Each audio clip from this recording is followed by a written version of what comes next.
Today I am going to start new chapter number 3, atom and molecules of class 9th.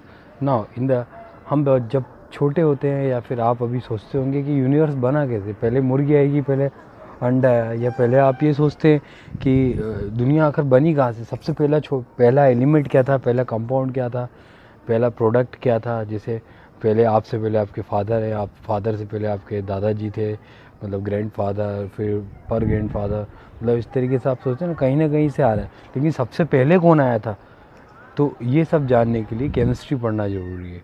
कि इन सब के answer जो है chemistry में है, क्योंकि केमिस्ट्री में जो एटम वर्ड करके दिया होगा, आपने सुना होगा एटम एटम एटम, केमिस्ट्री में एटम बहुत इंपॉर्टेंट होता है।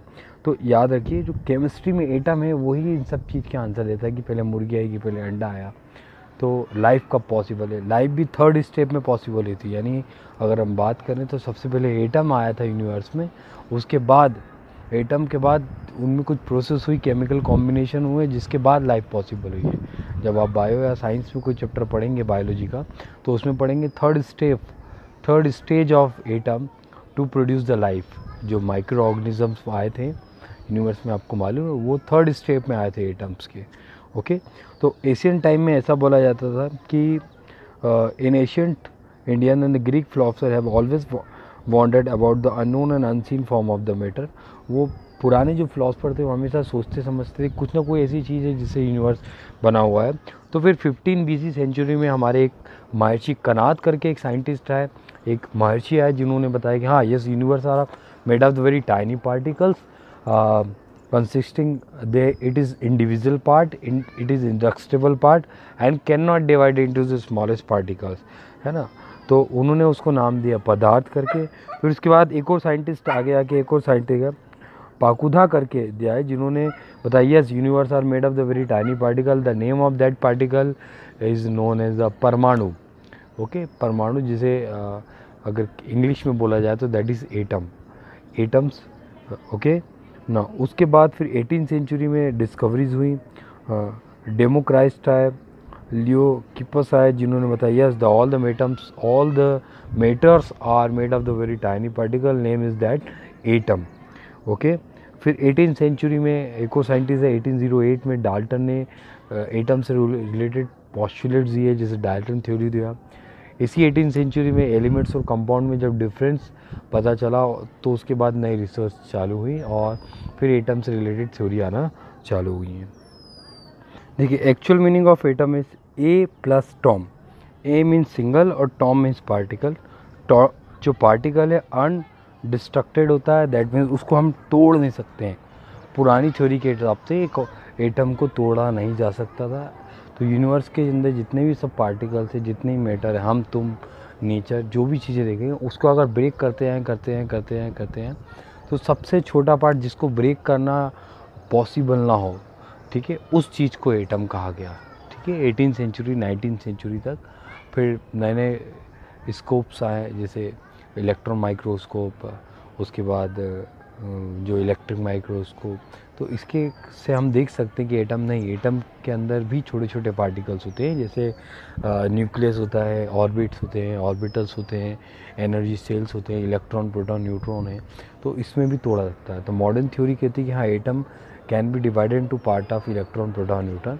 रेडियो एक्टिव प्रोसेस होता है, न्यूक्लियर केमिस्ट्री होता है, उसके अकॉर्डिंग एटम को तोड़ा जा सकता है। बट जब तक इनकी डिस्कवरी नहीं होती तब तक यही कहा जाता है कि एटम को डिवाइड नहीं करा सकता है। Okay, now the laws of combinations are given. The 2 laws are given in 9th class and 4 laws are given in 11th class. First laws of chemical combination। देखिए क्या होता है कि कोई भी केमिकल रिएक्शन होती है, अगर हम दो चीज़ों को ऐड करते हैं तो आपस में जुड़कर नया प्रोडक्ट बनता है। दो रिएक्टेंट को ऐड करते हैं तो एक प्रोडक्ट बनता है, या एक रिएक्टेंट ब्रेक होता है तो दो डिफरेंट प्रोडक्ट बनते हैं, या more than 2 different product formation होता है। इस तरीके हम आसानी से कर सकते हैं। Look at the screen, there are the 4 laws are given: law of constant, law of conservation, law of reciprocal and law of multiple proportion. Law of constant and law of conservation will be studied in the class 9th, but law of reciprocal and law of multiple proportion will study in the class 11th. Okay, Now the law of constant and law of conservation. What is the law of constant? Look at the screen. First law of conservation of mass, मतलब it means mass neither created nor destroyed, change only one form to another form.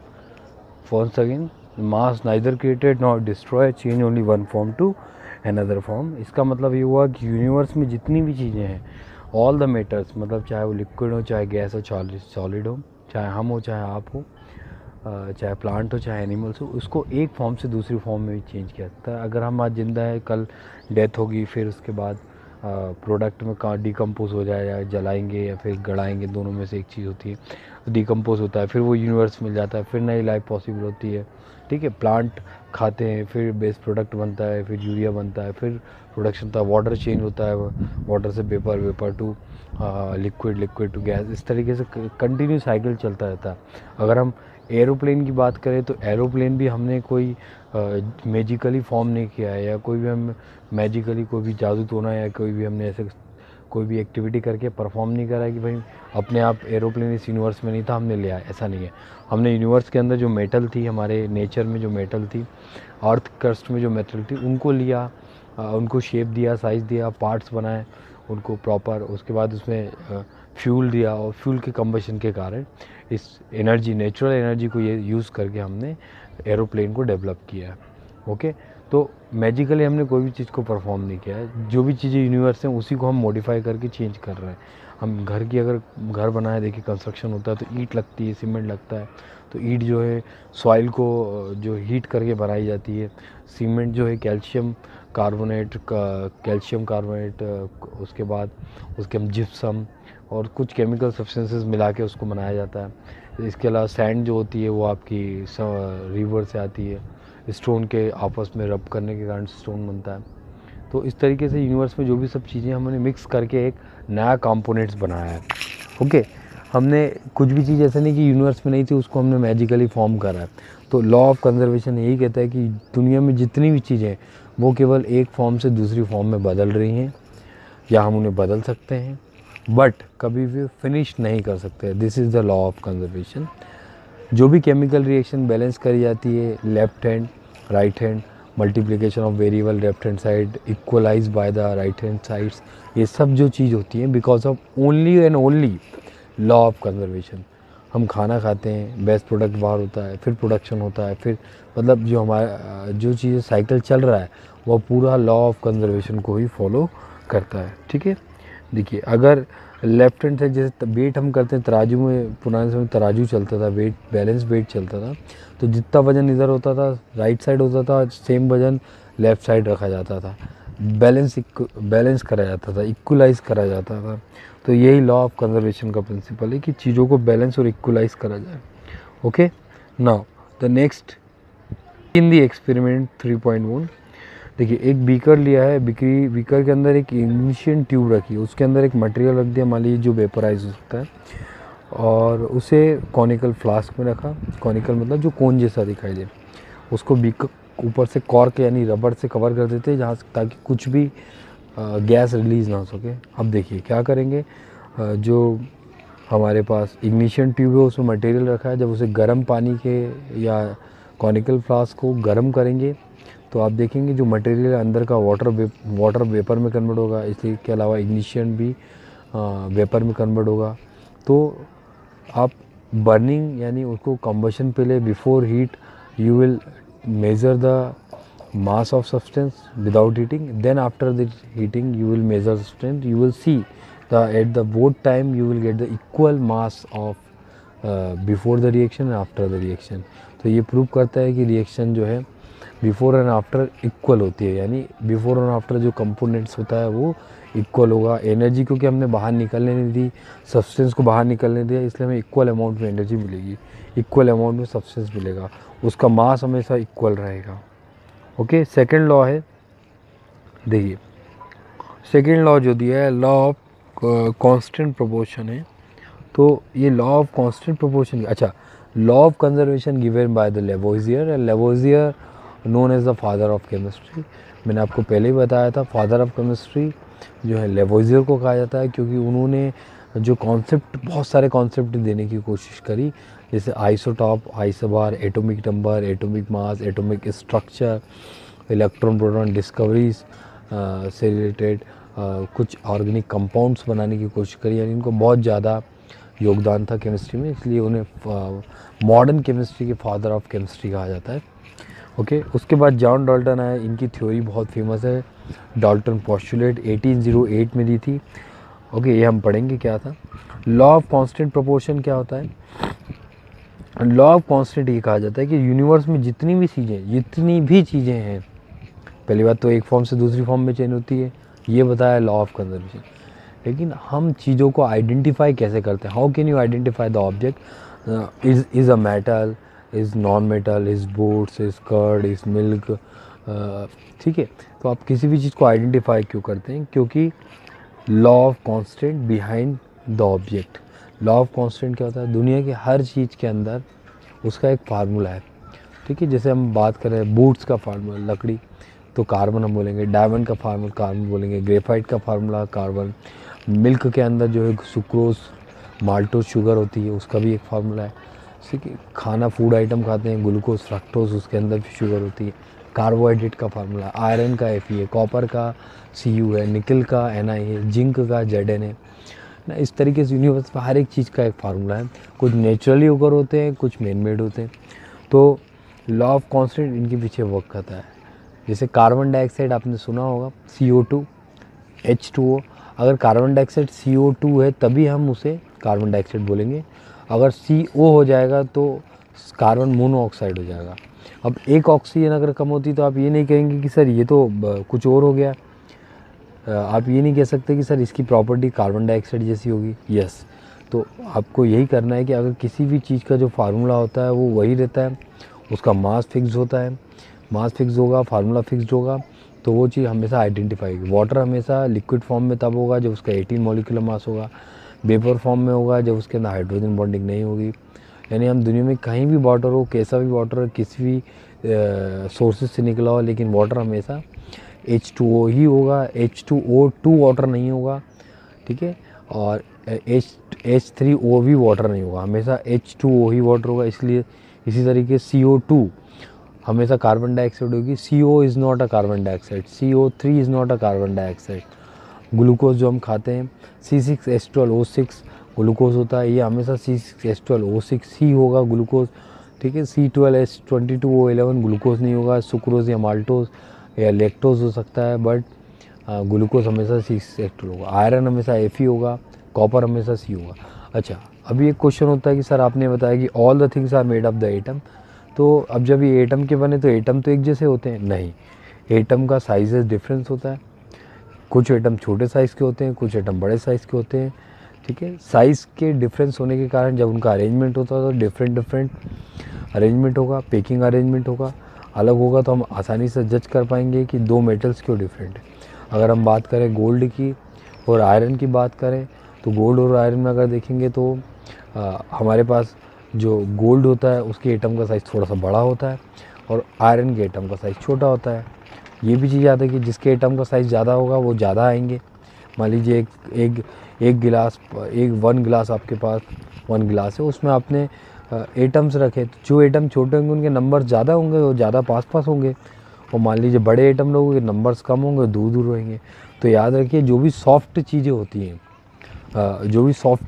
हैं उनके atoms बड़े होते हैं और कम number में होते हैं, जबकि जो हार्ड होती हैं उनके एटम छोटे होते हैं और ज़्यादा नंबर में होते हैं। तो अगर हम आयरन की बात करें, आयरन बहुत हार्ड है और जबकि गोल्ड बहुत सॉफ्ट है, तो आयरन में नंबर ऑफ़ एटम ज़्यादा होंगे, उनका साइज़ छोटा होगा। जबकि हम गोल्ड की बात करें तो एटम का साइज़ बड़ा है और नंबर ऑफ़ एटम्स ज़्यादा है, बड़ा है और नंबर ऑफ़ एटम्स कम है। ठीक है, थोड़ा सा और उसको अच्छे समझिए। बड़े साइज़ होंगे तो स्टेट सॉफ्ट होगी, छोटा साइज़ होगा तो स्टेट जो है हार्ड होगी। बड़ा साइज़ अगर एटम का है तो नंबर ऑफ़ एटम्स कम होंगे, छोटे एटम्स होंगे तो नंबर ऑफ़ एटम्स ज़्यादा होंगे, और उन जो आपस में पेकिंग होगी तो उनकी ज़्यादा होगी। ओके नाउ, तो this is the law of constant. The law of constant property, which is also known as the law of definite proportion. According to this law, in a chemical substance, the elements are always present in the definite proportion okay, मैंने आपको समझाया कि H2O जो होता है उसमें हमेशा 2 hydrogen और ऑक्सीजन रहेगा। कार्बन डाइऑक्साइड में 2 कार्बन 1 कार्बन और 2 ऑक्सीजन्स आएंगे। ओके, अच्छा, डाल्टन पोस्टुलेट्स आपको दिए हैं, ये और मैं समझा देता हूँ। जॉन डाल्टन में 76 में उनका जो है बॉर्न हुए थे, और इनकी थ्योरी भी दिया है, इनके बारे में बताया तो आप पढ़ेंगे। अकॉर्डिंग टू डाल्टन थ्योरी बहुत से साइंटिस्ट आए, रदरफोर्ड आए, बोर आए, और बहुत अलग अलग साइंटिस्ट आए जिन्होंने, प्राउस्ट आए, इन्होंने अपने अपने कॉन्सेप्ट दिए एटम से रिलेटेड। थॉमसन आए, इन्होंने मॉडल दिए अपने, बट कुछ ना कुछ कमियां रह गई मॉडल्स पे। फिर जॉन डाल्टन है जिन्होंने अपना एक मॉडल और कुछ रिलेटेड पोस्टुलेट्स दिए और ये बताया कि एटम की ये प्रॉपर्टीज़ हो सकती है, और कई हद तक वो प्रॉपर्टी एक्सेप्ट करी गई थी जब तक न्यूक्लियर केमिस्ट्री स्टार्ट नहीं हुई थी। पहला देखिए पोस्टुलेट्स, इन्होंने बताया कि all the matter made of the very tiny particles. Yes, ये हमको कनाद ने भी बता दिया था, फिर उन्हें प्रूव कर दिया कई एक्सपेरिमेंट से। फिर atom can not be divided, इतनी देर से लेक्चर में हम यही बात कर रहे हैं कि एटम छोटा पार्टिकल होता है। ये लॉ ऑफ मास को फुलफिल करता है कि mass neither created nor destroy, same thing atom neither created nor destroy. अच्छा, फिर इसके बाद दिया है atom of given elements are identical in the mass और एंड केमिकल। मैंने आपको बताया दुनिया में अगर आयरन है किसी भी जगह पे, वो कैसा भी हो आप आइडेंटिफाई कर सकते हैं, क्योंकि उसके एटम हमेशा एक जैसे रहेंगे। और दो चीज़ों को डिस्टिंग्विश इसलिए कर सकते हैं क्योंकि दोनों के एटम अलग अलग होते हैं। ठीक है, तो same elements have same types of atom and different elements have different types of atom. चलिए, related number and kinds of atom are constant in the given, ये लॉ ऑफ कांस्टेंट को फुलफिल करता है। देखिए, अभी हमने एक लॉ ऑफ कंजर्वेशन पढ़ा जिसमें ये बताया मास नाइदर ग्रेटर डिस्ट्रॉय, उसको फुलफिल कर रहा है। फिर हमने पढ़ा था atom is a smallest part of substance according to the Kanad theory, वो भी फुलफिल करा। लॉ ऑफ कांस्टेंट, हर एक एलिमेंट और हर एक कंपाउंड में फिक्स नंबर ऑफ एटम्स होते हैं, ये भी फुलफिल कर रहा है। यानी जो हमने स्टार्टिंग में जो सब कंडीशन पढ़ी है वो सब फुलफिल कर रहा है। देखिए, क्वेश्चंस दिए हैं, इसको अच्छे से याद करेंगे, थ्योरी पेपर पूछे जाते हैं। In the reaction 5.3 gram of sodium carbonate react with the 6 to product 22.2 and point and water. आप देखिए, लेफ्ट साइड और राइट साइड दोनों को लिख के बैलेंस करने की कोशिश करेंगे, देखेंगे कि दोनों में बराबर आ रहे हैं या नहीं, तो प्रोडक्ट हो जाएगा। हाँ, देखिए, हाइड्रोजन एंड ऑक्सीजन, ये आप कर सकते हैं कि किस लॉ से रिलेटेड है, क्या ये प्रॉपर है, left and right side equal quantity रख रहा है या नहीं रख रहा। ठीक है, और डाल्टन पोस्टुलेट्स। Thank you.